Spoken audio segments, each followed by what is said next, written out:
ਸਤਿ ਸ਼੍ਰੀ ਅਕਾਲ। ਪੰਜਾਬੀ ਰੇਡੀਓ ਤੇ Punjabi TV USA ਵੇਖ ਸੁਣ ਰਹੇ ਸਾਰੇ ਸਰੋਤਿਆਂ ਦਾ ਬਹੁਤ-ਬਹੁਤ ਸਵਾਗਤ ਹੈ। ਇਸ ਸਮੇਂ ਦੇ ਵਿਸ਼ੇਸ਼ ਪ੍ਰੋਗਰਾਮ ਖਬਰ ਤੇ ਨਜ਼ਰ ਦੇ ਵਿੱਚ। ਖਬਰ ਤੇ ਨਜ਼ਰ ਪ੍ਰੋਗਰਾਮ ਦੇ ਵਿੱਚ ਦੇਸ਼ ਦੁਨੀਆ ਦੇ ਨਾਲ ਜੁੜੀਆਂ ਹੋਈਆਂ ਅਹਿਮ ਖਬਰਾਂ ਦੇ ਉੱਪਰ ਪਾਈਦਾ ਚਾਨਣਾ ਤੇ ਉਹਨਾਂ ਖਬਰਾਂ ਦਾ ਵਿਸ਼ਲੇਸ਼ਣ ਕਰਨ ਦੇ ਲਈ ਸਾਡੇ ਨਾਲ ਹਰ ਰੋਜ਼ ਦੀ ਤਰ੍ਹਾਂ ਸਾਥ ਹੁੰਦਾ ਹੈ ਸੀਨੀਅਰ ਪੱਤਰਕਾਰ ਮਿੰਟੂ ਗੁਰੂਸਰੀਆ ਜੀ ਦਾ। ਸਭ ਤੋਂ ਪਹਿਲਾਂ ਉਹਨਾਂ ਦਾ ਕਰਾਂਗੇ ਪ੍ਰੋਗਰਾਮ ਦੇ ਵਿੱਚ ਸਵਾਗਤ ਤੇ ਫਿਰ ਇੱਕ-ਇੱਕ ਕਰਕੇ ਖਬਰਾਂ ਤੇ ਚਰਚਾ ਕਰਾਂਗੇ।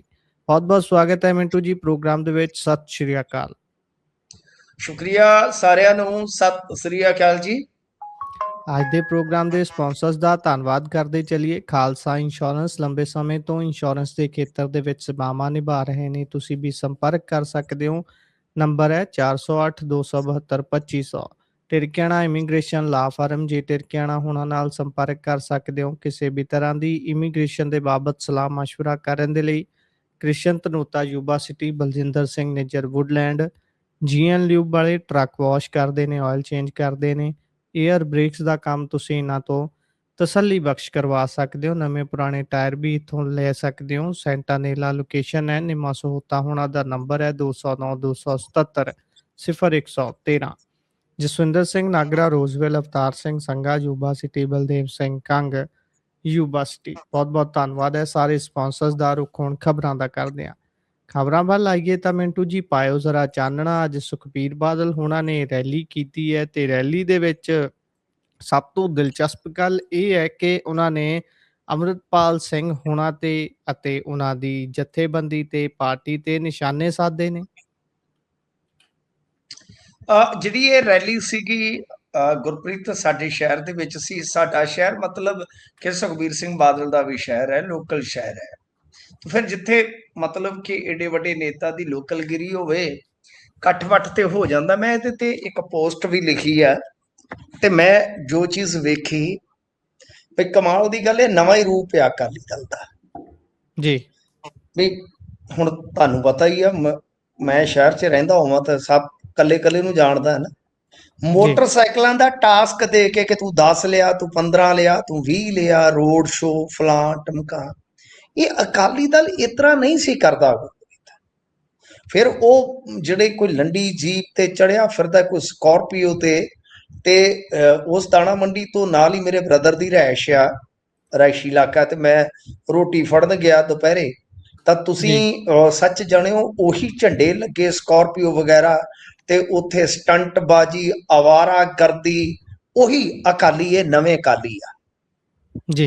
ਮੈਂ ਇਹਨਾਂ ਅਕਾਲੀਆਂ ਨੂੰ ਵੇਖ ਕੇ ਤੇ ਦਿਲ 'ਚ ਸੋਚ ਰਿਹਾ ਸੀ ਕਿ ਜੇ ਇਹੋ ਜੇ ਤੇਰੇ ਨਾਲ ਆ ਸੁਖਬੀਰ ਸਿੰਘ, ਬਸ ਤੈਨੂੰ ਦੁਸ਼ਮਣਾਂ ਦੀ ਜ਼ਰੂਰਤ ਹੀ ਨਹੀਂ ਹੈ। ਖਰੂਦੀ ਲੋਕ ਮਤਲਬ ਤੇ ਮੋਟਰਸਾਈਕਲਾਂ ਤੇ ਉਹੀ ਅੱਜ ਕੱਲ ਜਿਹੜਾ ਵਿਖਾਵਾ ਹੈ, ਰੀਲਾਂ ਪਾਓ ਤੇ ਬਸ ਏਦਾਂ ਬੱਲਾ ਬੱਲਾ। ਇਕੱਠ ਵੀ ਕੋਈ ਜ਼ਿਆਦਾ ਨਹੀਂ ਹੈ। ਮੇਰੇ ਕੋਲ ਕੋਈ CID ਵਾਲਾ ਸੱਜਣ ਬੈਠਾ ਸੀ, ਉਹਨੇ ਕਿਹਾ 3200 ਕੁਰਸੀ ਲੱਗੀ ਆ ਤੇ 3200 ਕੁਰਸੀ ਚਲੋ ਫੁੱਲ ਹੋ ਗਿਆ ਤਾਂ ਮੰਨ ਲਓ ਕੋਈ 1000 ਖੰਡ ਕੋਈ ਬੰਦਾ ਇੱਧਰ ਉੱਧਰ ਲਾ ਲਓ, ਕੋਈ 4-5000 ਕੋਈ ਇਕੱਠ ਜਿਹੜਾ ਹੈ ਕੋਈ ਔਖਾ ਨਹੀਂ ਹੁੰਦਾ ਆਪਦੇ ਸ਼ਹਿਰ ਦੇ ਵਿੱਚ ਕਰਨਾ। ਤਾਂ ਮਤਲਬ ਕਿ ਇਸ ਤਰ੍ਹਾਂ ਰੈਲੀ ਦਾ ਜਿਹੜਾ ਮੁਰਾ ਹੈ ਉਹ ਜਿਹੜਾ ਉਹ ਦੇਖਿਆ ਮੈਂ। ਮਤਲਬ ਕਿ ਜਿਹੜੀ ਪਾਰਟੀ ਸੱਥਾਂ ਤੋਂ ਚੱਲਦੀ ਸੀ, ਜਿਹੜੀ ਪਾਰਟੀ ਦਰੀ ਤੋਂ ਚੱਲਦੀ ਸੀ, ਅੱਜ ਕੱਲ ਉਹ ਹਾਈਵੇ ਤੱਕ ਆ ਗਈ ਆ। ਲਗਜ਼ਰੀ ਗੱਡੀਆਂ, ਮਤਲਬ ਜੋ ਬਾਟੀ 'ਚ ਚਾਹ ਪੀਣ ਵਾਲੇ ਅਕਾਲੀ ਸੀ ਉਹਨਾਂ ਦਾ ਦੌਰ ਲੱਦ ਗਿਆ। ਅੱਜ ਕੱਲ ਕੈਫਿਆਂ 'ਚੋਂ ਕੌਫੀ ਆਉਂਦੀ ਆ। ਮਤਲਬ ਕਿ ਨਵੀਂ ਕਿਸਮ ਦਾ ਅਕਾਲੀ ਦਲ ਅਸੀਂ ਵੇਖਿਆ ਔਰ ਬਹੁਤ ਜਲਦੀ ਇਸ ਨੂੰ ਮੈਂ ਬਦਲਦਾ ਦੇਖਿਆ ਇਹਨਾਂ 10 ਸਾਲਾਂ ਦੇ ਵਿੱਚ ਹੀ।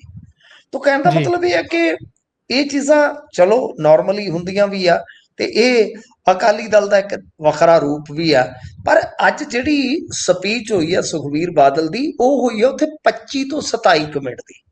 ਠੀਕ ਹੈ ਨਾ ਸਾਹਿਬ, 25 ਤੋਂ 27 ਮਿੰਟ। ਪਰ ਜ਼ਿਆਦਾਤਰ ਜੇ ਤੁਸੀਂ ਵੇਖੋਗੇ ਸੁਖਬੀਰ ਸਿੰਘ ਬਾਦਲ ਦੇ ਹਮਲੇ ਸੀਗੇ ਜਿਹੜੇ, ਉਹ ਜੇ ਆਪਾਂ ਕਹਿ ਲਈਏ ਤਾਂ ਬਿਲਕੁਲ ਹੀ ਅੰਮ੍ਰਿਤਪਾਲ ਸਿੰਘ ਤੇ ਉਹਦੇ ਪਰਿਵਾਰ ਤੇ ਕੇਂਦਰਿਤ ਰਹੇ। ਇੱਥੋਂ ਤੱਕ ਕਹਿ ਦਿੱਤਾ ਕਿ ਬੰਦੀ ਸਿੱਖਾਂ ਦੀ ਰਿਹਾਈ ਲਈ ਨਹੀਂ, ਬਲਕਿ ਅੰਮ੍ਰਿਤਪਾਲ ਸਿੰਘ ਨੂੰ ਜੇਲ੍ਹ ਵਿੱਚੋਂ ਬਾਹਰ ਕੱਢਣ ਲਈ ਇਹ ਮਿੰਨਤਾਂ ਤੇ ਉਤਰੇ ਪਏ ਆ। ਜਿਨ੍ਹਾਂ ਬੰਦੀ ਸਿੰਘਾਂ ਨੇ 20-20 ਸਾਲ ਪੂਰੇ ਕਰ ਲਏ ਆ, ਉਹਨਾਂ ਦੇ ਲਈ ਉਦੋਂ ਕਿਉਂ ਨਹੀਂ ਬੋਲੇ ਜਦੋਂ ਅੰਮ੍ਰਿਤਪਾਲ ਸਿੰਘ ਦਾ ਪਰਿਵਾਰ ਕਾਂਗਰਸ ਦੇ ਨਾਲ ਜੁੜਿਆ ਸੀਗਾ ਤੇ ਹੁਣ ਇਹ ਵਾਰਸ ਬਣਨ ਨਿਕਲ ਪਏ। ਤੇ ਉਹ ਕਹਿੰਦੇ ਬਾਦਲ ਸਾਹਿਬ ਨੇ ਬਈ 18 ਸਾਲ ਕੇ 16 ਸਾਲ ਜੇਲ੍ਹ ਕੱਟੀ ਆ, ਅੱਲਾ ਕਿ ਮੈਨੂੰ ਨਹੀਂ ਪਤਾ ਵੀ ਕਿੱਥੋਂ ਸਰਟੀਫਿਕੇਟ ਇਹਨਾਂ ਨੇ ਬਣਵਾਇਆ 18 ਸਾਲ 16 ਸਾਲ ਵਾਲਾ, ਕਿੱਥੇ ਕਿੱਥੇ ਰਹੇ ਨੇ ਜਿਹੜੇ ਮਤਲਬ ਕਿ ਪ੍ਰਕਾਸ਼ ਸਿੰਘ ਬਾਦਲ ਕਿਹੜੀਆਂ ਜੇਲ੍ਹਾਂ 'ਚ ਰਹੇ ਨੇ। ਤੋ ਇਹ ਉਹੀ ਕਹਿ ਕੇ ਕਿ ਇਹਨਾਂ ਦੀ 2 ਸਾਲਾਂ 'ਚ ਹੀ ਚੀਕ ਨਿਕਲੀ ਪਈ ਆ, ਬਾਂਗ ਪੈ ਗਈ ਆ, ਇਹੋ ਜਿਹੀਆਂ ਗੱਲਾਂ। ਯਾਨੀ ਅੱਜ ਜੇ ਆਪਾਂ ਕਹਿ ਲਈਏ ਤਾਂ ਸੁਖਬੀਰ ਸਿੰਘ ਬਾਦਲ ਜਿਵੇਂ ਹੀ ਠੀਕ ਹੋ ਕੇ ਸੱਟ ਤੋਂ ਉੱਭਰ ਕੇ ਇਲਾਜ ਤੋਂ ਵਾਪਸ ਪਰਤੇ ਆ, ਇਹਨਾਂ ਦਾ ਇੱਕ ਨਵਾਂ ਰੂਪ ਆਪਾਂ ਨੂੰ ਵੇਖਣ ਨੂੰ ਮਿਲ ਰਿਹਾ।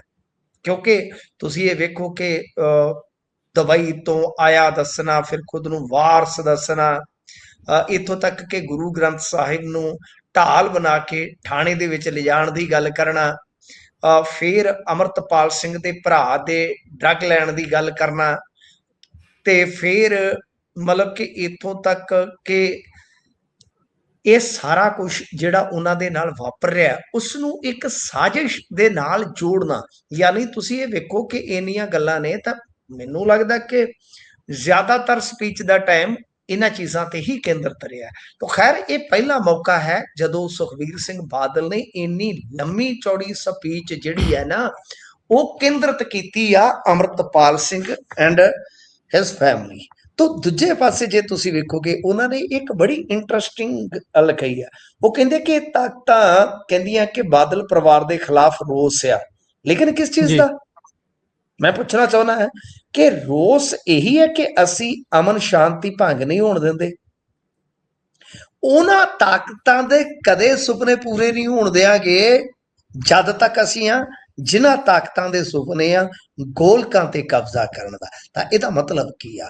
ਹੁਣ ਤੁਸੀਂ ਇਸ ਚੀਜ਼ ਨੂੰ ਥੋੜਾ ਜਿਹਾ ਡੀਕੋਡ ਕਰਕੇ ਸਮਝੋਗੇ ਤਾਂ ਸਰ ਇਹ ਜੋ ਸੁਖਬੀਰ ਸਿੰਘ ਬਾਦਲ ਆਖ ਰਹੇ ਨੇ ਤੇ ਉਹਨਾਂ ਦਾ ਮਤਲਬ ਇਹੋ ਨਿਕਲਦਾ ਹੈ ਕਿ ਅਸਲ ਦੇ ਵਿੱਚ ਉਹਨਾਂ ਨੂੰ ਹੁਣ ਪਤਾ ਲੱਗਿਆ, ਕਿਉਂਕਿ ਗੱਠਜੋੜ ਦੀਆਂ ਖਬਰਾਂ ਤੇ ਅੱਜ ਤੁਸੀਂ ਦੇਖਿਆ ਹੋਣਾ ਲਗਭਗ ਸੀਟਾਂ ਦੀਆਂ ਵੀ ਲੱਗ ਗਈਆਂ, ਔਰ ਵੱਡੇ ਵੱਡੇ ਜੀ ਉਹਦੇ ਵਿੱਚ ਤੁਸੀਂ ਵੇਖੋਗੇ ਮੀਡੀਆ ਹਾਊਸ ਜਿਹੜੇ ਆ ਉਹਨਾਂ ਨੇ ਖਬਰਾਂ ਛਾਇਆ ਕਰ ਦਿੱਤੀਆਂ ਕਿ ਇਹਨਾਂ ਦਾ ਗੱਠਜੋੜ ਲਗਭਗ ਫਾਈਨਲ ਹੈ।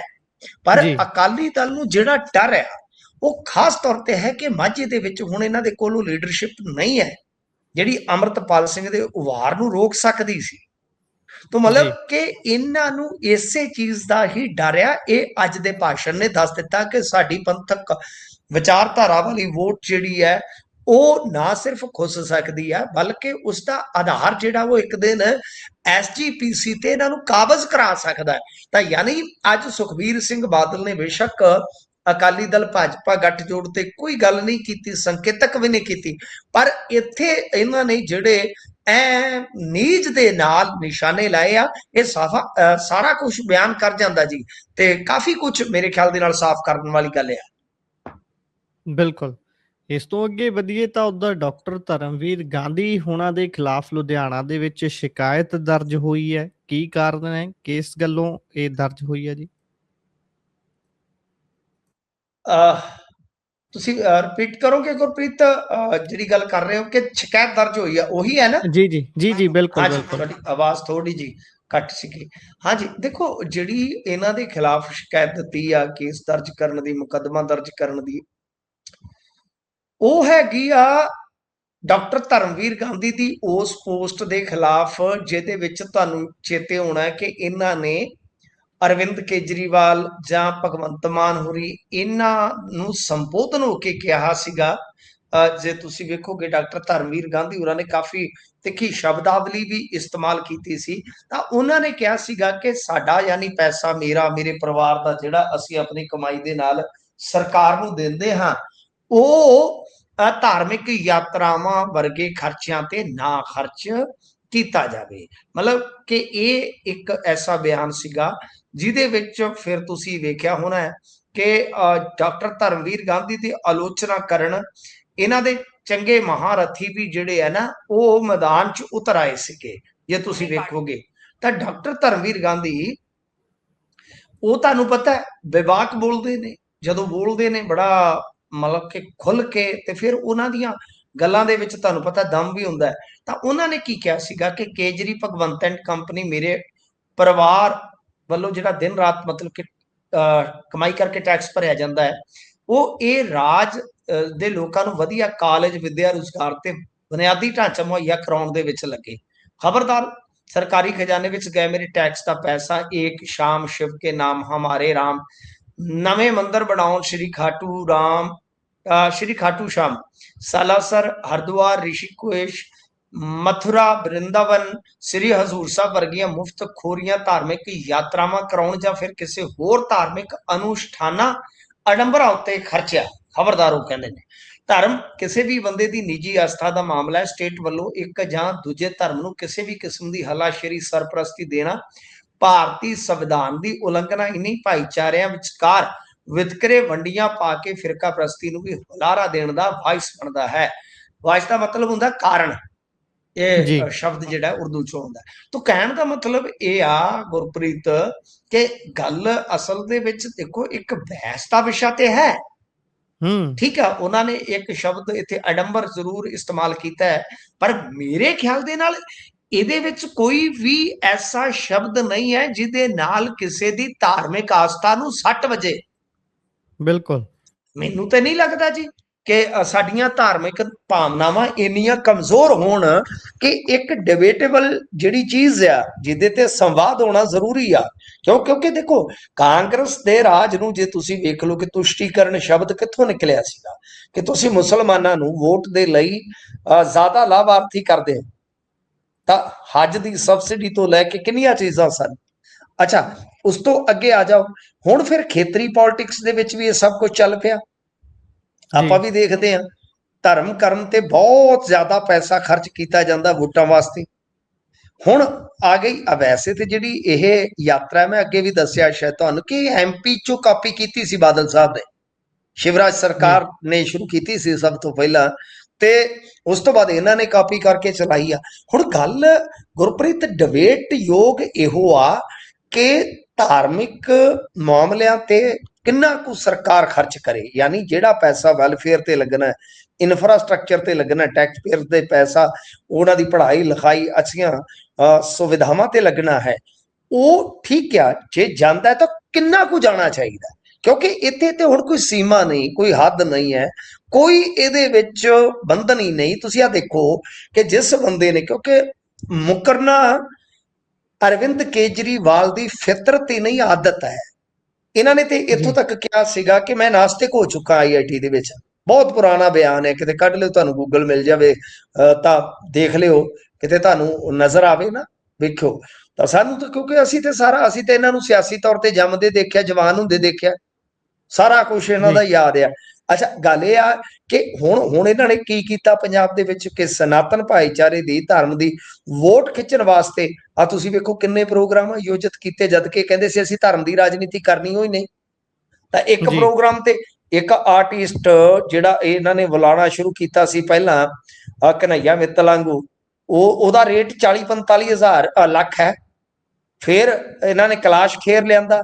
ਤਾਂ ਮਤਲਬ ਕਿ ਕਈ ਚੀਜ਼ਾਂ ਹੈ ਨਾ। ਰਘੁਵੰਸ਼ੀ, ਹੰਸਰਾਜ ਰਘੁਵੰਸ਼ੀ ਸ਼ਾਇਦ ਉਹਦਾ ਨਾਮ ਸੀਗਾ, ਤਾਂ ਮੈਂ ਉਹਦੇ ਤੇ 2 ਪੋਸਟਾਂ ਪਾਈਆਂ ਹੋਈਆਂ ਨੇ ਬਕਾਇਦਾ, ਕਿ ਕਿਸ ਤਰ੍ਹਾਂ ਕੀ ਮਾਹੌਲ ਚੱਲ ਰਿਹਾ। ਤਾਂ ਸਾਰਾ ਕੁਝ ਉਹ ਤੁਹਾਨੂੰ ਪਤਾ, ਬਾਲੀ ਸਾਹਿਬ ਦੇਖਦੇ ਤੁਹਾਡੇ ਜਲੰਧਰ ਵਾਲੇ, ਉਹਨਾਂ ਦੀ ਅਗਵਾਈ ਦੇ ਵਿੱਚ ਹੋ ਰਿਹਾ। ਤਾਂ ਜੇ ਤੁਸੀਂ ਬਹੁਤਾ ਕੋਈ ਜਾਣਕਾਰੀ ਹਾਸਲ ਕਰਨੀ ਹੋਵੇ ਤੇ ਉਹਨਾਂ ਤੋਂ ਕਰ ਸਕਦੇ ਹੋ। ਤਾਂ ਕਹਿਣ ਦਾ ਮਤਲਬ ਇਹ ਹੈ ਕਿ ਹੁਣ ਸਾਰਾ ਕੁਝ ਬਦਲ ਗਿਆ। ਤਾਂ ਮੈਨੂੰ ਨਹੀਂ ਲੱਗਦਾ ਕਿ ਕੋਈ ਸ਼ਿਕਾਇਤੀ ਹੋਣ ਵਾਲੀ ਗੱਲ ਆ, ਕੋਈ ਇੰਨੀ ਅਸਹਿਣਸ਼ੀਲਤਾ ਸੀ ਵਿਖਾਈਏ ਕਿ ਡਿਬੇਟੇਬਲ ਚੀਜ਼ ਆ ਜਿਹੜੀ, ਇੱਕ ਮਤਲਬ ਕਿ ਅਸੀਂ ਸੰਵਾਦ ਯੋਗ ਚੀਜ਼ ਨੂੰ ਜੋ ਦੇਖਦੇ ਹਾਂ ਕਿ ਸੰਵਾਦ ਹੋਣਾ ਚਾਹੀਦਾ ਹੈ, ਕਿ ਵੈਲਫੇਅਰ ਜਾਂ ਜਿਹੜੀਆਂ ਚੀਜ਼ਾਂ ਤੇ ਪੈਸਾ ਲੱਗਣਾ ਚਾਹੀਦਾ ਹੈ, ਉਹਦੀ ਜਗ੍ਹਾ ਤੇ ਜੋ ਇਹ ਰਾਜਨੀਤੀ ਕਰ ਰਹੀ ਆ ਕਿ ਬਈ ਕੀ ਉਹਦੀ ਹੱਦ ਕੋਈ ਮਿੱਥੀ ਜਾਵੇ ਜਾਂ ਕੋਈ ਉਹਦੇ ਵਿੱਚ ਹੋਰ ਸਖਤਾਈ ਕੀਤੀ ਜਾਵੇ, ਕੀ ਕੁਝ ਕੀਤਾ ਜਾ ਸਕਦਾ, ਚਰਚਾ ਹੋਣੀ ਚਾਹੀਦੀ ਆ। ਤਾਂ ਉਹ ਚਰਚਾ ਦੀ ਥਾਂ ਤੇ ਸ਼ਿਕਾਇਤੀ ਹੋ ਜਾਣਾ, ਮੇਰੇ ਖਿਆਲ ਦੇ ਨਾਲ ਇਹ ਕੋਈ ਨਾ ਤੇ ਧਾਰਮਿਕ ਤੌਰ ਤੇ ਸਹਿਣਸ਼ੀਲਤਾ ਹੈ, ਤੇ ਨਾ ਹੀ ਕਿਤੇ ਨਾ ਕਿਤੇ ਆਪਾਂ ਕਹ ਲਈਏ। ਤੁਸੀਂ ਦੇਖੋ, ਸਿੱਖ ਧਰਮ ਚੋਂ ਕਿਸੇ ਨੇ ਕੋਈ ਵਿਰੋਧ ਨਹੀਂ ਕੀਤਾ ਜੀ, ਕਿਸੇ ਸਿੱਖ ਬੁੱਧੀਜੀਵੀ ਨੇ ਵਿਰੋਧ ਨਹੀਂ ਕੀਤਾ, ਨਾ ਤਾਂ ਉਹਨਾਂ ਨੇ ਸ਼੍ਰੀ ਹਜ਼ੂਰ ਸਾਹਿਬ ਦਾ ਵੀ ਲਿਆ ਜੀ। ਤਾਂ ਇਹ ਆ ਕਿ ਇਹਨਾਂ ਲੋਕਾਂ ਨੂੰ ਥੋੜਾ ਜਿਹਾ ਵੇਖਣਾ ਚਾਹੀਦਾ। ਇਹ ਹਿੰਦੂ ਭਾਈਚਾਰੇ ਚੋਂ ਹੈ, ਮੈਂ ਇਸੇ ਕਰਕੇ ਕਿਹਾ ਕਿ ਸਿੱਖ ਬੁੱਧੀਜੀਵੀ ਨੇ ਤੇ ਕਿਸੇ ਨੇ ਕੋਈ ਇਤਰਾਜ਼ ਨਹੀਂ ਕੀਤਾ। ਤਾਂ ਇਹ ਡਿਬੇਟੇਬਲ ਚੀਜ਼ ਆ, ਇਹਦੇ ਤੇ ਸੰਵਾਦ ਹੋਣਾ ਚਾਹੀਦਾ। ਸੰਵਾਦ ਤੁਹਾਨੂੰ ਪਤਾ ਹੀ ਹੈ ਤਦੇ ਹੁੰਦਾ ਜਦੋਂ ਆਪਾਂ ਆ ਸ਼ਿਕਾਇਤਾਂ ਸ਼ਕੂਤਾਂ ਵਾਲੇ ਚੱਕਰ 'ਚ ਨਾ ਪਈਏ। ਜੀ ਬਿਲਕੁਲ। ਇਹ ਮਾਨਸਿਕਤਾ ਵੀ ਦਰਸਾਉਂਦੀ ਹੈ ਇਹ ਚੀਜ਼ ਵੀ ਭਾਈ ਤੁਸੀਂ ਖੜੇ ਕਿੱਥੇ, ਕਿਉਂ ਜਦੋਂ ਕੰਸਟਰਕਟਿਵ ਕੋਈ ਗੱਲਬਾਤ ਹੁੰਦੀ ਹੈ ਉਹਨੂੰ ਤੁਸੀਂ ਕਿਵੇਂ ਲੈਂਦੇ ਹੋ।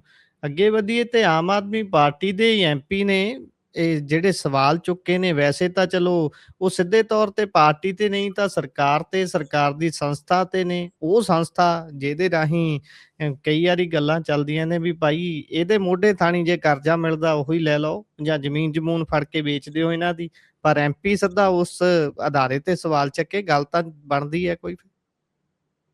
ਨਹੀਂ ਦੇਖੋ, ਇਹ ਜਿਹੜੇ ਐਮਪੀ ਮੈਂ ਇਹਨਾਂ ਨੂੰ ਬਹੁਤ ਚੰਗੀ ਤਰ੍ਹਾਂ ਜਾਣਦਾ, ਵਿਦਿਆਰਥੀ ਰਾਜਨੀਤੀ ਤੋਂ ਜਾਣਦਾ। ਤੁਹਾਨੂੰ ਕਿਤੇ ਸਬੱਬ ਮਿਲੇ ਇਸ ਬੰਦੇ ਦੇ ਨਾਲ 10 ਮਿੰਟ ਬਹਿ ਜਾਓ, ਤੁਸੀਂ ਮਰੀਦ ਹੋ ਜਾਓਗੇ, ਮੇਰੀ ਗਾਰੰਟੀ ਹੈ। ਜੀ ਕੋਈ ਵੀ ਬੰਦਾ ਕਿਸੇ ਵੀ ਪਾਰਟੀ 'ਚ ਰਹੇ, ਮੈਨੂੰ ਕੋਈ ਦਿੱਕਤ ਨਹੀਂ ਹੈ। ਮੈਂ ਆਲਵੇਜ਼ ਕਹਿਣਾ ਕਿ ਚੰਗੇ ਬੰਦਿਆਂ ਦੀ ਹਰ ਪਾਰਟੀ ਨੂੰ ਜ਼ਰੂਰਤ ਹੈ। ਮੈਨੂੰ ਕਿਸੇ ਪਾਰਟੀ ਤੋਂ ਕੋਈ ਪ੍ਰੋਬਲਮ ਨਹੀਂ ਹੁੰਦੀ। ਕੋਈ ਆਰਐਸਐਸ 'ਚ ਹੈ, ਕੋਈ ਭਾਜਪਾ 'ਚ ਹੈ, ਕੋਈ ਕਮਿਊਨਿਸਟ ਹੈ, ਕੋਈ ਕਿਸੇ ਨਾਲ ਦਿੱਕਤ ਨਹੀਂ ਹੈ। ਚੰਗੇ ਬੰਦਿਆਂ ਦੀ ਹਰ ਥਾਂ ਲੋੜ ਹੁੰਦੀ ਹੈ, ਔਰ ਮੈਂ ਦੱਬ ਕੇ ਪ੍ਰੇਜ਼ ਕਰਦਾ। ਤਾਂ ਇਹ ਉਹ ਸ਼ਖਸ ਆ ਜਿਨ੍ਹਾਂ ਦੀ ਫੈਮਿਲੀ ਮੱਧ ਪ੍ਰਦੇਸ਼ ਚੋਂ ਆਈ। ਇਹ ਮੱਧ ਪ੍ਰਦੇਸ਼ 'ਚ ਚਲੇ ਗਏ ਸਨ, ਵਾਪਸ ਆਏ। ਦੋਨੇ ਬੱਚੇ ਇਹਨਾਂ ਦੇ ਵੇਖਿਓ ਗੁਰਸਿੱਖ ਨੇ। ਉਹ ਵੀ ਮੈਨੂੰ ਲੱਗਦਾ ਕਿ ਪੱਗ ਬੰਨ੍ਹਦੇ, ਦਸਤਾਰ ਸਜਾਉਂਦੇ ਆ। ਤੇ ਇਹ 2 ਵਾਰ ਪ੍ਰੈਜ਼ੀਡੈਂਟ ਬਣੇ, ਹਿਸਾਬ ਲਾ ਲਓ, ਗਵਾਲੀਅਰ ਤੋਂ ਆ ਕੇ। ਜੀ ਇਹਨਾਂ ਦਾ ਪਿੰਡ ਜਿਹੜਾ ਹੈ ਉਹ ਮਾਝੇ 'ਚ ਹੈ, ਮਾਝੇ ਵਾਲੇ ਮਝੈਲ ਨੇ। ਇਹ 2 ਵਾਰੀ ਲਗਾਤਾਰ ਪ੍ਰੈਜ਼ੀਡੈਂਟ ਬਣਨ ਦਾ ਰਿਕਾਰਡ ਹੈ ਇਸ ਬੰਦੇ ਦੇ ਨਾਮ, ਜੀ ਪੀਯੂ ਦਾ। ਤੇ ਤੁਸੀਂ ਵੇਖਿਆ ਹੋਣਾ, ਉਹ ਇੱਕ ਕੁੜੀ ਨੇ ਇੱਕ ਵਾਰੀ, ਪਤਾ ਤੁਹਾਨੂੰ, ਕਿ ਬਦਕਲਾਮੀ ਕੀਤੀ ਸੀ। ਫਿਰ ਉਸ ਨੂੰ ਜਦੋਂ ਦੱਸਿਆ ਗਿਆ ਕਿ ਕੌਣ ਹੈ ਇਹ ਬੰਦਾ, ਤਾਂ ਉਹ ਹੈ ਕਿ ਜਿਹੜਾ ਯੂਨੀਵਰਸਿਟੀ ਵਾਲੇ ਰੌਲੇ 'ਚ ਸਭ ਤੋਂ ਪਹਿਲਾਂ ਪਹੁੰਚ ਜਾਂਦਾ ਉੱਥੇ। ਜੀ ਬਿੱਲਾ ਧਾਲੀਵਾਲ ਕੌਣ ਹੈ? ਬਿੱਲਾ ਧਾਲੀਵਾਲ ਇਹਨਾਂ ਦਾ ਮਤਲਬ ਕਿ ਛੋਟਾ ਸਮਝ ਲਓ, ਦੂਜੇ ਪੋਸਟ ਦੇ ਵਿੱਚੋਂ, ਜਿਹੜਾ ਹਰ ਲੜਾਈ 'ਚ ਸੈਨੇਟਰ, ਜਿਹੜਾ ਹਰ ਲੜਾਈ 'ਚ ਤੁਹਾਨੂੰ ਨਜ਼ਰ ਆਉਂਦਾ ਪੀਯੂ ਦੀ 'ਚ। ਤਾਂ ਮਤਲਬ ਕਿ ਇਹ ਬੰਦਾ ਇਹੋ ਜਿਹਾ ਝੋਲਾ ਚੁੱਕ ਕੇ ਤੁਸੀਂ ਦੇਖੋਗੇ ਤੇ ਕਈ ਵਾਰ ਤੁਹਾਨੂੰ ਰੇਲ ਗੱਡੀ 'ਚ ਮਿਲ ਜਾਏਗਾ ਰਾਤ ਬਰਾਤੇ, ਜੀ ਜਦੋਂ ਕਿਤੇ ਸੈਸ਼ਨ ਚੱਲਦਾ ਹੋਵੇ। ਉਹ ਉਹਨਾਂ ਨੂੰ ਕਹਿੰਦਾ, ਤੁਸੀਂ ਕਾਰਾਂ ਕਾਹਤੋਂ ਭਜਾ ਕੇ ਲਿਜਾਣੀਆਂ ਮੇਰੇ ਨਾਲ? ਬਈ ਬੈਠੋ ਤੁਸੀਂ ਇੱਥੋਂ, ਮੈਨੂੰ ਇੱਥੇ ਚੜਾਓ ਸ਼ਤਾਬਦੀ ਤੋਂ। ਮਤਲਬ ਕਿ ਇਹੋ ਜਿਹਾ ਬੰਦਾ ਹੈ। ਲੈਂਡ ਪੂਲਿੰਗ ਤੇ ਸਰਕਾਰ ਦੀ ਕਹਿ ਲਓ ਕਿ ਨਸ ਦਬਾਉਣ ਵਾਲਾ ਕੌਣ ਸੀ ਸਭ ਤੋਂ? ਮਾਲਵਿੰਦਰ ਸਿੰਘ ਕੰਗ। ਟਵਿੱਟਰ ਦਾ ਐਕਸੈਸ ਉਹਨਾਂ ਕੋਲ ਸੀ, ਦਬਾ ਦਬ ਉਹਨਾਂ ਨੇ ਪੋਸਟ ਹਟਾ ਦਿੱਤੀ। ਫੇਸਬੁੱਕ ਦਾ ਐਕਸੈਸ ਉਹਨਾਂ ਕੋਲ ਨਹੀਂ ਸੀ, ਅੱਜ ਤੱਕ ਉਹ ਪੋਸਟ ਪਈ ਹੈ ਉੱਥੇ, ਹਿਸਾਬ ਨਾਲ, ਜਿਸ ਪੋਸਟ ਨੇ ਤਰਥੱਲੀ ਮਚਾਤੀ ਸੀ। ਜਿਸ ਤੋਂ ਬਾਅਦ ਗਿਆਨ ਮਾਨ, ਜਿਸ ਤੋਂ ਬਾਅਦ ਦਿਨੇਸ਼ ਚੱਡਾ ਬੋਲੇ ਤੇ ਸਰਕਾਰ ਬਿਲਕੁਲ ਬੈਕਫੁੱਟ ਤੇ ਚਲੇ ਗਈ। ਇਹ ਉਹੀ ਮਾਲਵਿੰਦਰ ਕੰਗ ਆ ਜਿਨ੍ਹਾਂ ਨੇ ਨਾ ਸਿਰਫ ਸਦਨ ਦੇ ਵਿੱਚ ਪ੍ਰਭਾਵਸ਼ਾਲੀ ਢੰਗ ਨਾਲ ਪੰਜਾਬ ਦੇ ਸਿੱਖਾਂ ਦੇ ਮੁੱਦੇ ਚੁੱਕੇ, ਰੇਲ ਪ੍ਰੋਜੈਕਟ ਆ ਕੁਝ ਆਪਦੇ ਹਲਕੇ ਦੇ, ਉਹ ਇਹਨਾਂ ਨੇ ਅੱਗੇ ਤੋਰੇ ਆ। ਹੁਣ ਤੁਸੀਂ ਵੇਖੋ ਕਿ ਉਹ ਬੰਦਾ ਮਾਈਨਿੰਗ ਦੀ ਗੱਲ ਕਰਦਾ ਆਪਦੀ ਸਰਕਾਰ ਦੇ ਵਿੱਚ, ਕਿ ਮੇਰੇ ਹਲਕੇ 'ਚ ਨਜਾਇਜ਼ ਮਾਈਨਿੰਗ ਹੁੰਦੀ ਆ, ਬਲੈਕ ਸ਼ੀਪਸ ਕੁਝ ਰਲੀਆਂ ਹੋਈਆਂ ਨੇ। ਇਹ ਗੱਲ ਕਿੱਡੀ ਜਿਗਰੇ ਨਾਲ ਕਹੀ ਜਾ ਸਕਦੀ ਆ? ਨਹੀਂ ਤਾਂ ਇੱਥੇ ਸਰ ਦਿੱਲੀ ਵਾਲਿਆਂ ਤੋਂ ਡਰਦੇ ਚੂੰ ਨਹੀਂ ਕਰਦੇ, ਚੂੰ। ਬਿਲਕੁਲ। ਕਈ ਪੁਲਿਸ ਅਫਸਰ ਇਹਨਾਂ ਦੀ ਈਨ ਨਹੀਂ ਮੰਨਦੇ, ਤੇ ਇਹਨਾਂ ਦੇ ਮੰਤਰੀਆਂ 'ਚ ਵੀ ਇਹਨਾਂ ਦਮ ਨਹੀਂ ਕਿ ਉਹ ਐਸਐਸਪੀ ਦਾ ਨਾਮ ਲੈ ਦੇਣ। ਕਿਉਂ? ਕਿਉਂਕਿ ਉਹਨਾਂ ਨੂੰ ਬੈਕ ਦਿੱਲੀ ਤੋਂ ਕੀਤਾ ਜਾਂਦਾ ਸਭ, ਇਹਨਾਂ ਦੇ ਮਗਰ ਪਾਵਰ ਹੈ। ਤਾਂ ਇਦਾਂ ਆਪਣੀ ਪਾਰਟੀ ਦੇ ਵਿੱਚ ਖੜਨਾ ਲੜਨਾ। ਇਹ ਮਾਮਲਾ ਤਾਜ਼ਾ ਤਰੀਨ ਇਹ ਆ ਕਿ ਗਮਾਡਾ ਨੂੰ ਕਿਹਾ ਕਿ ਕਰਪਸ਼ਨ ਦਾ ਅੱਡਾ ਬਣ ਚੁੱਕਾ ਹੈ। ਉਹਦਾ ਵੱਡਾ ਕਾਰਨ ਹੈ ਕਿ ਆਪਦੇ ਹਲਕੇ 'ਚ ਕੰਗ ਆਪਦੇ ਲੋਕਾਂ ਨਾਲ ਖਲੋਤਾ ਹੈ। ਕਿਉਂ? ਕਿਉਂਕਿ 5 ਮਤਲਬ ਕਿ ਜੇ ਟੀਨ ਵਾਲੀਆਂ ਦੁਕਾਨਾਂ ਢਾਈਆਂ, ਸ਼ੈੱਡ ਦੁਕਾਨਾਂ ਉਹ ਢਾਈਆਂ, ਤੇ 2 ਵਿੱਚੋਂ ਛੱਡਤੀਆਂ।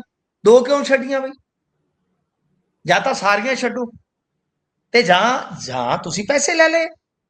ਔਰ ਕੰਗ ਨੇ ਸਿੱਧਾ ਕਿਹਾ ਕਿ ਮੈਂ ਤਾਂ ਰਾਤ ਗਾਲਾਂ ਕੱਢੀਆਂ ਫੋਨ ਲਾ ਕੇ। ਤੁਹਾਨੂੰ ਪਤਾ ਹੋਏਗਾ ਕਿ ਕੱਲ ਨੂੰ ਕੋਈ ਆਡੀਓ ਵਾਇਰਲ ਹੋ ਸਕਦੀ ਕਿ ਮੈਂ ਤਾਂ ਆਪਦੇ ਲੋਕਾਂ ਨਾਲ ਖਲੋਤਾ, ਮੈਂ ਤਾਂ ਕੱਢੀਆਂ ਗਾਲਾਂ। ਤੇ ਨਾਲ ਮਾਨ ਨੂੰ ਕਿਹਾ ਕਿ ਇਹਨਾਂ ਨੂੰ ਰੋਕੋ, ਇਹ ਕਰਪਸ਼ਨ ਦਾ। ਤੇ ਇਹ ਉਹੀ ਗਮਾਡਾ ਜਿਹਦੀਆਂ ਰੋਜ਼ਾਨਾ ਆਪਾਂ ਖਬਰਾਂ ਕਰਦੇ ਹਾਂ ਜੀ। ਕਦੇ ਕਰਜ਼ੇ ਦੀਆਂ, ਕਦੇ ਈਡੀ ਦੀਆਂ, ਕਿੰਨੀਆਂ ਚਰਚਾਵਾਂ ਨੇ ਸਭ। ਔਰ ਉਸ ਤੋਂ ਬਾਅਦ ਬਹੁਤ ਸਾਰੇ ਕਮੈਂਟ ਆਏ, ਮੈਂ ਪੋਸਟ ਪਾਈ ਸੀ ਜਦੋਂ ਇਸ ਮੁਤਲਕ, ਤਾਂ ਬਹੁਤ ਸਾਰੇ ਕਮੈਂਟ ਮੈਨੂੰ ਆਏ ਕਿ ਵਾਕਿਆ ਸਾਡੇ ਨਾਲ ਇਸ ਤਰ੍ਹਾਂ ਹੋ ਰਿਹਾ ਜੀ। ਬੋਲ ਕੇ ਬਹੁਤ ਬੁਰਾ ਹਾਲ ਆ। ਪਰ ਫਿਰ ਵੀ ਇਹਨਾਂ ਨੇ ਆਪਦੀ ਸਰਕਾਰ ਦੇ ਵਿੱਚ ਰਹਿ ਕੇ ਜਿਸ ਤਰ੍ਹਾਂ ਇਹ ਮੁੱਦਾ ਉਭਾਰਿਆ ਕਿ ਇੱਕ ਅਦਾਰੇ ਨੂੰ ਕਿਹਾ ਕਿ ਤੇ ਕਰਪਸ਼ਨ ਦਾ ਅੱਡਾ ਬਣ ਗਿਆ। ਇਹ ਬਹੁਤ ਜਿਗਰੇ ਵਾਲੀ ਗੱਲ ਹੈ ਗੁਰਪ੍ਰੀਤ, ਪਰ ਇਸ ਗੱਲ ਤੇ ਹੁਣ ਕੀ ਜਾਂਚ ਪੜਤਾਲ ਕੋਈ ਵਧੇਗੀ ਅੱਗੇ? ਤਾਂ ਜਿਹੜੀਆਂ ਗੱਲਾਂ ਅਸੀਂ ਕਰਦੇ ਸੀ ਕਿਸੇ ਟਾਈਮ, ਇਹਨਾਂ ਦੇ ਭੰਬੱਕੜ ਸਾਨੂੰ ਆ ਕੇ ਐਵੇਂ ਮਤਲਬ ਕਿ ਦੰਦ ਜਾ ਮਾਰ ਜਾਂਦੇ ਸੀ, ਦੰਦੀ ਵੱਢ ਜਾਂਦੇ ਸੀ, ਕਿ ਹੁਣ ਤਾਂ ਮੰਨਣਗੇ ਉਹ ਸ਼ੀਸ਼ੇ ਮੂਹਰੇ ਖੜ ਕੇ ਕਿ ਜਿਹੜੀਆਂ ਗੱਲਾਂ ਅਸੀਂ 3-4 ਸਾਲ 4.5 ਸਾਲ ਤੋਂ ਹੀ ਤਕਰੀਬਨ ਮੈਂ ਤੇ ਕਹਿੰਦਾ ਆ ਰਿਹਾ ਕਿ ਜਿਹੜੀਆਂ ਤੁਹਾਨੂੰ ਗੱਲਾਂ ਕਹੀਆਂ ਸੀ ਅੱਜ ਪੂਰੀਆਂ ਹੋ ਰਹੀਆਂ ਨੇ ਨਾ। ਹੁਣ ਤੇ ਤੁਹਾਡੇ ਆਪਣੇ ਬੰਦੇ ਹੀ ਬੋਲ ਰਹੇ ਨੇ। ਬਿਲਕੁਲ ਲੱਗਦੇ ਹੱਥ, ਮੈਂ ਤੇ ਅੱਗੇ ਕਿਹਾ ਕੰਗ ਨੂੰ, ਜੇ ਕਿਤੇ ਮੇਰੀ ਗੱਲ ਹੋਈ ਤੇ ਮੈਂ ਜ਼ਰੂਰ ਕਹਾਂਗਾ ਕਿ ਬਈ ਹੁਣ ਲੱਗਦੇ ਹੱਥ ਇਹ ਵੀ ਦੱਸਦੇ ਕਿ ਇਹ ਜਿਹੜੇ ਅਦਾਰਿਆਂ 'ਚ ਬੈਠੇ ਆ ਇਹ ਕੌਣ ਨੇ, ਇਹਨਾਂ ਦੇ ਸਰਪ੍ਰਸਤ ਕੌਣ ਨੇ, ਤੇ ਇਹ ਕਰਪਸ਼ਨ ਦਾ ਪੈਸਾ ਆਰਗੇਨਾਈਜ਼ ਤਰੀਕੇ ਨਾਲ ਇਕੱਠਾ ਕਰਕੇ ਲਿਜਾ ਕੌਣ ਰਿਹਾ। ਜੀ ਬਿਲਕੁਲ। ਇਸ ਤੋਂ ਅੱਗੇ ਵਧੀਏ ਤਾਂ ਲੁਧਿਆਣੇ ਦੇ ਵਿੱਚ ਕੱਲ ਹਾਲੇ ਆਪਾਂ ਡਿਸਕਸ ਕੀਤਾ ਸੀ ਵੀ ਕਿੱਦਾਂ ਇੱਕ ਦੂਸਰੇ ਨਾਲ ਹੀ ਸਿੰਘ ਫਸਾਈ ਬੈਠੇ ਸੀ, ਤੇ ਅੱਜ ਦੀ ਖਬਰ ਲੁਧਿਆਣੇ ਤੋਂ ਆਮ ਆਦਮੀ ਪਾਰਟੀ ਲਈ ਫੇਰ ਮਾੜੀ ਹੈ, ਬਗਾਵਤੀ ਸੁਰ ਨਜ਼ਰ ਆਏ ਨੇ।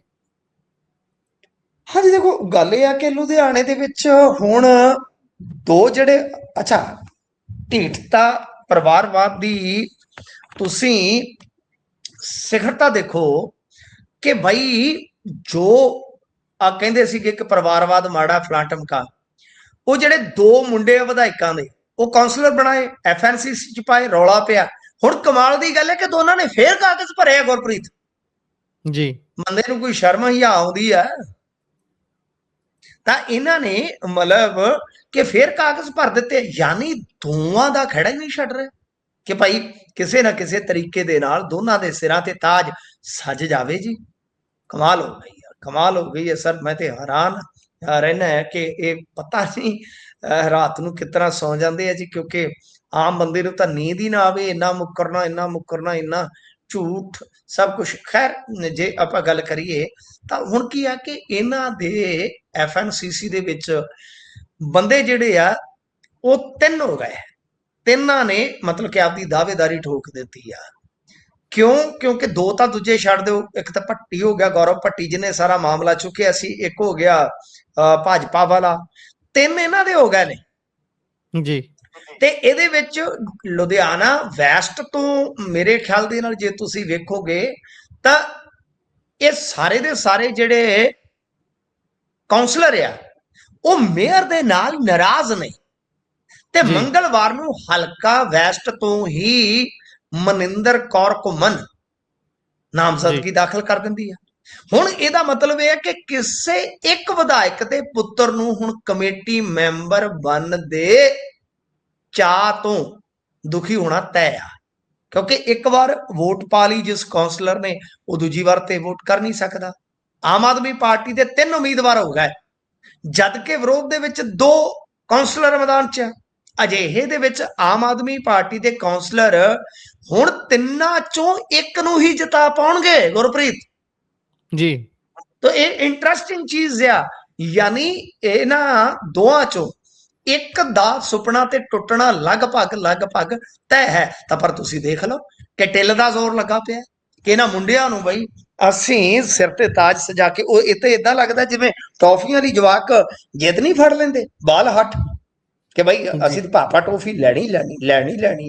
ਕਈ ਵਾਰ ਬਈ ਰਾਤ ਬਰਾਤੇ ਵੀ ਹੱਟੀ ਤੇ ਜਾਣਾ ਪੈਂਦਾ ਜਵਾਕ ਛੋਟਾ ਹੋਵੇ ਤੇ ਬਈ ਉਦਾਂ ਇਹਨਾਂ ਨੇ ਮੈਨੂੰ ਲੱਗਦਾ ਜਿੱਦ ਫੜਦੀ ਕਿ ਪਾਪਾ ਸਾਨੂੰ ਨਹੀਂ ਪਤਾ ਹੈਗਾ, ਪਾਪਾ ਅਸੀਂ ਤਾਂ FNCC 'ਚ ਹੀ ਜਾਣਾ, ਪਾਪਾ ਹੋਈ ਪਈ ਆ। ਇਸੇ ਕਰਕੇ ਵੇਖ ਲਓ ਕਿ ਕਿੰਨੀ ਲਾਲਾ ਲੁਧਿਆਣੇ ਦੀ ਆਪਾਂ ਸੁਣਦੇ ਪਏ ਆ। ਬਿਲਕੁਲ। ਅੱਗੇ ਵਧੀਏ ਤਾਂ ਗੱਲਬਾਤ ਨਾਕਾਮ ਰਹੀ ਹੈ ਤੇ ਭਲਕੇ ਮੁਲਾਜ਼ਮ ਮਹਾ ਹੜਤਾਲ ਕਰਨ ਲਈ ਬਿਲਕੁਲ ਤਿਆਰ ਨੇ, ਤੇ ਗੱਲਾਂ ਇਹ ਵੀ ਆ ਰਹੀਆਂ ਨੇ, ਵੈਸੇ ਕੱਲ ਨੂੰ PAP ਜਲੰਧਰ ਮੁੱਖ ਮੰਤਰੀ ਸਾਹਿਬ ਆ ਰਹੇ ਨੇ, ਉੱਥੇ ਮੀਟਿੰਗ ਦਾ ਵੀ ਸਮਾਂ ਦੇ ਰਹੇ ਨੇ ਵੀ ਆ ਜਾਓ ਆਪਾਂ ਬਹਿ ਲੈਣੇ ਇੱਕ ਵਾਰ ਫੇਰ। ਨਹੀਂ ਵਧੀਆ ਗੱਲ ਹੈ ਗੁਰਪ੍ਰੀਤ, ਵਧੀਆ ਗੱਲ ਹੈ। ਔਰ ਇਹ ਗੱਲਾਂ ਪਹਿਲਾਂ ਕਿਉਂ ਨਹੀਂ, ਵੱਡਾ ਸਵਾਲ ਹੈ। ਮੈਂ ਤੇ ਇਸ ਮੁੱਦੇ ਤੇ ਬਹੁਤ ਵਾਰੀ ਗੱਲ ਕਰ ਚੁੱਕਾ ਹਾਂ ਕਿ ਅਸੀਂ ਬਹੁਤ ਸਾਰੀਆਂ ਸਰਕਾਰਾਂ ਦੇਖੀਆਂ, ਕਈ ਸਰਕਾਰਾਂ 'ਚ ਤੇ ਅਸੀਂ ਚਲੋ ਮੀਡੀਆ 'ਚ ਵਿਚਰਦੇ ਆ, ਦੇਖਿਆ ਸਾਰਾ ਕੁਛ ਕਿ ਬਈ ਸੰਵਾਦ ਜਿਹੜਾ ਹੈ ਉਹ ਚੱਲਦਾ ਰਹਿੰਦਾ ਹੈ। ਹੁਣ ਤੁਸੀਂ ਮੁਲਾਜ਼ਮ ਜਥੇਬੰਦੀਆਂ ਦੇ ਨਾਲ ਤੇ ਬਿਲਕੁਲ ਜਿਵੇਂ ਕਹ ਲਈਏ ਡੈਡਲੌਕ 'ਚ ਚਲੇ ਗਏ ਤੁਸੀਂ। ਤੁਹਾਡਾ ਜਮੂਦ ਤਦੇ ਹੀ ਟੁੱਟੇਗਾ ਨਾ ਜੇਕਰ ਤੁਸੀਂ ਕੋਈ ਟੇਬਲ ਤੇ ਬੈਠ ਕੇ ਗੱਲ ਕਰੋਗੇ, ਕੋਈ ਉਹਨਾਂ ਤੋਂ ਮਨਾਓਗੇ, ਕੋਈ ਆਪਦੀ ਮਨਾਓਗੇ, ਮਤਲਬ ਕਿ ਕੋਈ ਨਾ ਕੋਈ ਗੱਲ ਤਾਂ ਹੀ ਸਿਰੇ ਚੜੂਗੀ ਨਾ ਜੇ ਗੱਲ ਕਰੋਗੇ। ਜੀ ਸੰਵਾਦਹੀਣਤਾ ਬਹੁਤ ਜ਼ਿਆਦਾ ਹੈ, ਕਿਉਂਕਿ ਮੁੱਖ ਮੰਤਰੀ ਦੇਖੋ, ਮੁੱਖ ਮੰਤਰੀ ਤੇ ਆਮ ਵਿਧਾਇਕ ਜਾਂ ਮੰਤਰੀ ਦੇ ਐਕਸੈਸ ਤੋਂ ਬਾਹਰ ਨੇ,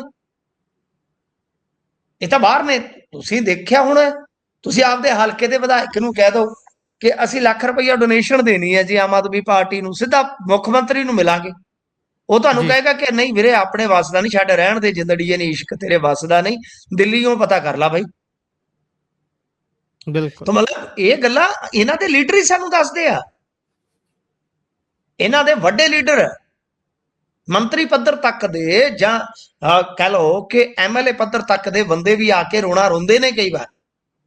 ਤਾਂ ਜੀ ਗੱਲ ਇਹ ਹੈ ਕਿ ਮੁੱਖ ਮੰਤਰੀ ਸਾਹਿਬ ਨੂੰ ਜ਼ਮੀਨ ਤੇ ਵੇਖਣਾ ਚਾਹੀਦਾ, ਝਾਕਣਾ ਚਾਹੀਦਾ ਕਿ ਮੁਲਾਜ਼ਮ ਤੁਹਾਡੇ ਤੋਂ ਬਹੁਤ ਜ਼ਿਆਦਾ ਖਫਾ ਹੋ ਚੁੱਕੇ ਨੇ, ਬਹੁਤ ਜ਼ਿਆਦਾ ਨਿਰਾਸ਼ ਹੋ ਚੁੱਕੇ ਨੇ, ਔਰ ਉਧਰੋਂ ਕਾਕਰੋਚ ਵਾਲਾ ਵੇਖੋ ਤੁਸੀਂ ਕੀ ਚੰਦ ਚੜ੍ਹਦਾ ਪਿਆ।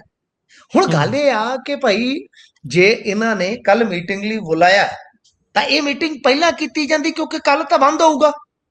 ਹੁਣ ਤੁਸੀਂ ਜੀ ਵੇਖੋ ਕਿ ਕਿੰਨੇ ਆਫਿਸ ਬੰਦ ਹੋਣਗੇ।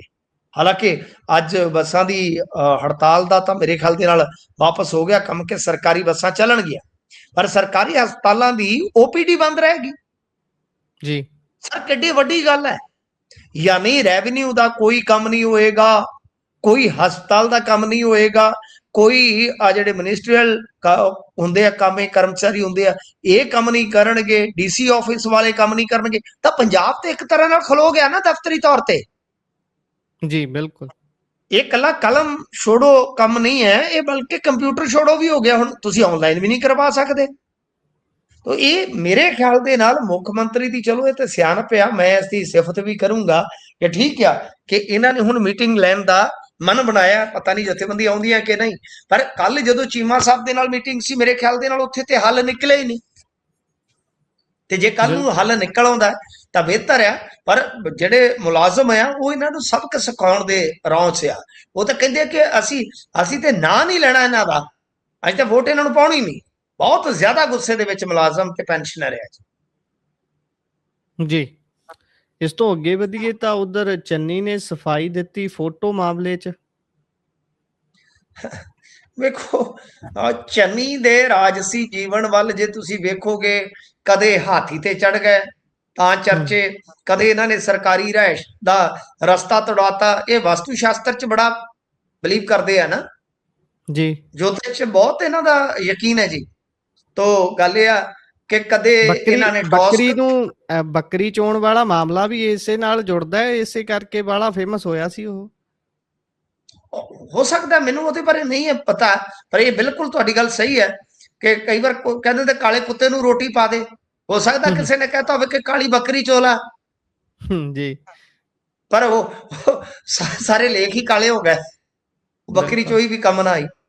ਤਾਂ ਗੱਲ ਇਹ ਆ, ਇੱਕ ਵਾਰੀ ਇਹਨਾਂ ਨੇ ਟੌਸ ਕਰਵਾਤਾ ਸੀ, ਬੜਾ ਰੌਲਾ ਪਿਆ ਸੀ।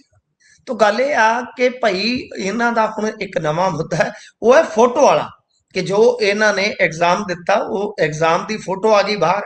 ਹੁਣ ਚੰਨੀ ਸਾਹਿਬ ਕਹਿੰਦੇ ਕਿ ਮੀਡੀਆ ਨੇ ਯਾਰ ਕਿਸੇ ਕਿਆ ਗੱਲ ਕਰਤੀ, ਕਿਸੇ ਨੇ ਖੁਦ ਖਿੱਚ ਲਈ ਹੋਏਗੀ, ਮੈਂ ਕਿਆ ਕਰਾਂ। ਤਾਂ ਦੂਜੇ ਪਾਸੇ ਜਿਹੜੇ ਉੱਥੇ ਪ੍ਰੀਖਿਆ ਨੂੰ ਕੰਡਕਟ ਕਰਵਾ ਰਹੇ ਸਨ, ਜਿਨ੍ਹਾਂ ਦੀ ਡਿਊਟੀ ਸੀ ਮੇਨਲੀ ਕਹਿ ਲਈਏ, ਕਿ ਉਹ ਸਾਹਿਬ ਕਹਿ ਰਹੇ ਕਿ ਨਹੀਂ, ਮਤਲਬ ਜਿਹੜੇ ਯੂਨੀਵਰਸਿਟੀ ਦੇ ਕੰਟਰੋਲਰ ਆਫ ਐਗਜ਼ਾਮੀਨੇਸ਼ਨ ਹੁੰਦੇ ਆ, ਉਹਨੇ ਪ੍ਰੋਫੈਸਰ ਜਗਤ ਭੂਸ਼ਣ ਉੱਥੇ ਉਹਨਾਂ ਨੇ ਸਪਸ਼ਟ ਕਿਹਾ ਕਿ ਚੰਨੀ ਦੀ ਤਸਵੀਰ ਪ੍ਰੀਖਿਆ ਕਮਰੇ ਦੇ ਬਾਹਰੋਂ ਖਿੱਚੀ ਗਈ ਸੀ, ਉਹਨਾਂ ਦੇ ਸੁਰੱਖਿਆ ਮੁਲਾਜ਼ਮ ਵੀ ਪ੍ਰੀਖਿਆ ਕੇਂਦਰ ਦੇ ਬਾਹਰ ਹੀ ਮੌਜੂਦ ਸੀ। ਯਾਨੀ ਉਹ ਕਹਿ ਰਹੇ ਨੇ ਕਿ ਬਈ ਮੀਡੀਆ ਚੋਂ ਹੋ ਸਕਦਾ ਕਿਸੇ ਨੇ ਖਿੱਚ ਲਈ ਹੋਵੇ, ਪਰ ਉਹ ਇਸ਼ਾਰਾ ਇੱਧਰ ਵੀ ਕਰ ਰਿਹਾ। ਪਰ ਕਮਾਲ ਦੀ ਗੱਲ ਹੈ ਕਿ ਚੀਮਾ ਸਾਹਿਬ ਐਵੇਂ ਹੀ ਕਹੀ ਜਾਂਦੇ, ਕਹਿੰਦੇ ਯਾਰ ਲੈ ਇਹ ਤਾਂ ਨਕਲ ਮਾਰਦਾ, ਇਹਦਾ ਕੈਮਰਾ ਰੱਖਿਆ ਉੱਥੇ। ਦੇਖੋ ਸਰਕਾਰ ਆਪ ਮੰਨ ਰਹੀ ਆ ਕਿ ਨਕਲ ਕਾਂਡ ਹੁੰਦੇ ਆ। ਤਾਂ ਉਹਨਾਂ ਨੇ ਬੜਾ ਚੰਨੀ ਸਾਹਿਬ ਤੇ ਇੱਕ ਹੌਲਾ ਜਿਹਾ ਦੋਸ਼ ਲਾ ਦਿੱਤਾ ਕਿ ਸਿਆਣੀ ਬਿਆਣੀ ਉਮਰ ਦੇ ਵਿੱਚ ਪਰਚਾ ਦੇਣ ਗਿਆ ਬੰਦਾ ਚੀਟਿੰਗ ਕਰ ਰਿਹਾ ਹੈ। ਜੀ, ਤੇ ਉਧਰ ਖੇਡ ਕੈਲੰਡਰ ਜਾਰੀ ਨਹੀਂ ਹੋਇਆ। ਜੀ ਬਿਲਕੁਲ, ਦੇਖੋ ਹੁਣ ਕਮਾਲ ਹੈ ਨਾ ਕਿ ਖੇਡਾਂ ਦੇ ਮਾਮਲੇ ਦੇ ਵਿੱਚ ਕਿੱਡੀਆਂ ਅਣਗਹਿਲੀਆਂ ਨੇ। ਕਹਿੰਦੇ ਕਿ ਇਸ ਵਾਰੀ ਦਾ ਖੇਡ ਕੈਲੰਡਰ ਜਾਰੀ ਨਹੀਂ ਹੋਇਆ, ਤਾਂ ਤੁਸੀਂ ਵੇਖੋ ਕਿ ਬਈ ਨੈਸ਼ਨਲ ਪੱਧਰ ਤੇ ਹੋਣ ਵਾਲੀਆਂ ਖੇਡਾਂ ਦਾ ਆਗਾਜ਼ 15 ਸਤੰਬਰ ਤੋਂ ਸ਼੍ਰੀਨਗਰ ਜੰਮੂ ਕਸ਼ਮੀਰ ਤੋਂ ਹੋ ਰਿਹਾ ਹੈ। ਸਕੂਲ ਗੇਮਸ ਫੈਡਰੇਸ਼ਨ ਇੰਡੀਆ ਵੱਲੋਂ ਇੱਕ ਕੈਲੰਡਰ ਜੂਨ ਮਹੀਨੇ ਸਾਰੀਆਂ ਮੈਂਬਰ ਯੂਨਿਟ ਨੂੰ ਜਾਰੀ ਕਰਕੇ ਆਪਣੀਆਂ ਖੇਡ ਸਰਗਰਮੀਆਂ ਦੀ ਵਿਉਂਤਬੰਦੀ ਬਣਾਉਣ ਦੀ ਹਦਾਇਤ ਕੀਤੀ ਜਾਂਦੀ ਹੈ, ਕਿਉਂਕਿ ਸਕੂਲੀ ਖਿਡਾਰੀਆਂ ਨੇ ਜ਼ੋਨਲ ਖੇਡਾਂ, ਜ਼ਿਲ੍ਹਾ ਪੱਧਰ ਖੇਡਾਂ ਤੇ ਸੂਬਾ ਪੱਧਰੀ ਖੇਡਾਂ ਲਈ ਜਿੱਤ ਕੇ ਖੁਦ ਨੂੰ ਨੈਸ਼ਨਲ ਸਕੂਲ ਖੇਡਾਂ ਲਈ ਯੋਗ ਬਣਾਉਣਾ ਹੁੰਦਾ ਹੈ। ਪਰ ਹੈਰਾਨੀ ਦੀ ਗੱਲ ਹੈ ਕਿ ਸਿੱਖਿਆ ਡਿਪਾਰਟਮੈਂਟ ਪੰਜਾਬ ਵੱਲੋਂ ਹੁਣ ਤੱਕ ਇਸ ਮਾਮਲੇ ਸੰਬੰਧੀ ਕੋਈ ਕਾਰਵਾਈ ਨਹੀਂ ਕੀਤੀ ਗਈ। ਦੱਸ ਕਰ ਲੋ ਗੱਲ। ਮੈਨੂੰ ਹੁਣੇ ਮੈਸੇਜ ਪ੍ਰਾਪਤ ਹੋਇਆ ਇੱਕ ਕਾਮਨਵੈਲਥ ਚੋਂ ਜੇਤੂ ਮੈਡਲ ਦੇ ਭਰਾਤਾ ਦਾ, ਜੀ ਠੀਕ ਹੈ ਜੀ, ਹੁਣੇ ਮੈਸੇਜ ਆਇਆ। ਤਾਂ ਮੈਂ ਇਸ ਕਰਕੇ ਥੋੜਾ ਜਿਹਾ ਰੁਕਿਆ, ਕਿਉਂਕਿ ਪਹਿਲਾਂ ਮੈਂ ਖੇਡ ਮਹਿਕਮੇ ਦੇ ਡਾਇਰੈਕਟਰ ਨਾਲ ਗੱਲ ਕਰਾਂਗਾ, ਵਰਜ਼ਨ ਲਵਾਂਗਾ ਉਹ ਕੀ ਕਹਿੰਦੇ ਆ। ਇਸ ਕਰਕੇ ਥੋੜੀ ਜਿਹੀ ਗੱਲ ਦੱਸਦਾ ਤੁਹਾਨੂੰ। ਉਹ ਕਹਿੰਦੇ ਕਿ ਸਾਨੂੰ ਹੁਣ ਤੱਕ ਜੋ ਕੈਸ਼ ਅਵਾਰਡ ਮਿਲਣਾ ਚਾਹੀਦਾ ਨਹੀਂ ਦਿੱਤਾ ਗਿਆ, ਜਦ ਕਿ ਹਰਿਆਣੇ 'ਚ ਖਿਡਾਰੀਆਂ ਨੇ ਰਿਸੀਵ ਕਰ ਲਿਆ ਜੀ। ਤਾਂ ਮਤਲਬ ਕਿ ਇਹੋ ਜਿਹੀਆਂ ਅਣਗਹਿਲੀਆਂ, ਇਹੋ ਜਿਹੀਆਂ ਗੱਲਾਂ ਗੁਰਪ੍ਰੀਤ ਤੇ ਸੌਂਦੀਆਂ ਨਹੀਂ ਹੈ। ਬਿਲਕੁਲ ਬਿਲਕੁਲ, ਇਹ ਤਾਂ ਹੈ। ਇਹ ਕੈਸ਼ ਵਾਲੀ ਗੱਲ ਜਿੱਥੇ ਆ ਜਾਂਦੀ ਹੈ ਉੱਥੇ ਪੇਚ ਫਸ ਜਾਂਦਾ ਹੈ ਪੰਜਾਬ ਸਰਕਾਰ ਦਾ, ਕਿਉਂਕਿ ਆਪਾਂ ਤਕਰੀਬਨ ਫਾਈਨੈਂਸ਼ੀਅਲ ਕ੍ਰਾਈਸਿਸ ਦੇ ਵਿੱਚ ਵਿਚਾਲੇ ਖੜੇ ਆ। ਚੋਣਾਂ ਸਿਰ ਤੇ ਨੇ, ਪਰ ਬਾਕੀ ਕੱਲ ਨੂੰ ਦੱਸ ਦੇਣਾ ਮੁਲਾਜ਼ਮਾਂ ਨੇ ਕੀ ਗੱਲਬਾਤ ਹੈ। ਇਸੇ ਦੇ ਨਾਲ ਪ੍ਰੋਗਰਾਮ ਦਾ ਸਮਾਂ ਇੱਥੇ ਹੀ ਸਮਾਪਤ ਹੁੰਦਾ ਹੈ। ਤੁਸੀਂ ਜੁੜੇ, ਜਾਣਕਾਰੀਆਂ ਸਾਂਝੀਆਂ ਕੀਤੀਆਂ, ਬਹੁਤ ਬਹੁਤ ਧੰਨਵਾਦ ਜੀ। ਧੰਨਵਾਦ ਜੀ।